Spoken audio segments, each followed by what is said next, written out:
एक समय की बात है। एक छोटे से गांव में एक बुजुर्ग महिला रहती थी। इसका नाम था राधा। राधा बहुत ही दयालु और सहानुभूतिपूर्ण थी। वह बहुत गरीब था, लेकिन उसकी गरीबी उसका स्नेह और दया कभी कम नहीं हो सकी। राधा के एक ही पुत्र का नाम रामू था। रामू किसी नगर में नौकरी करता था और अपनी माँ से बहुत प्यार करता था। रामू हर महीने अपनी माँ के पास जाता था, उसे पैसे देता था और फिर वापस शहर चला जाता था। लेकिन एक महीने तक रामू नहीं आया, फिर दूसरे महीने भी वह नहीं आया।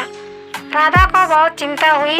उसने सोचा कि उसका पास पैसे तो है, लेकिन उसके बेटे की प्रोविडेंस चेन उसके पास नहीं आ रही थी। वह रोज बेटे का इंतजार करती, लेकिन रामू नहीं आया। तब राधा ने निर्णय लिया कि वह शहर जाएगी और अपने बेटे का पता लगाएगी। राधा ने अपना सारा पैसा जमा कर लिया और शहर के लिए निकल पड़ी।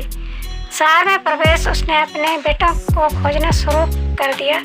दिन बीत गए, परंतु उसे अपने बेटे का पता न चला। उनका पास पैसे भी खत्म हो गया था। राधा की चिंता बढ़ गई, लेकिन वह हिम्मत नहीं हारी। एक दिन वह एक दुकान के सामने बैठी थी और रो रही थी। लोगों ने उसे देखा और उसके दुख का कारण पूछा। राधा ने अपनी कहानी कही। लोगों ने उन्हें अपने बेटे के बारे में बताया। रामू ने यह हादसे में अपनी जान गंवाई थी। राधा यह चकित हो गई। अपने बेटे के नाम की मिट्टी अपने हाथों से छूमी। उसकी आंखों में तो आंसू थे, पर उसके मन में एक आशा थी। उसने अपने बेटे के बुढ़ापे के दुख को स्वीकार किया और अपने गांव वापस आने का निर्णय लिया।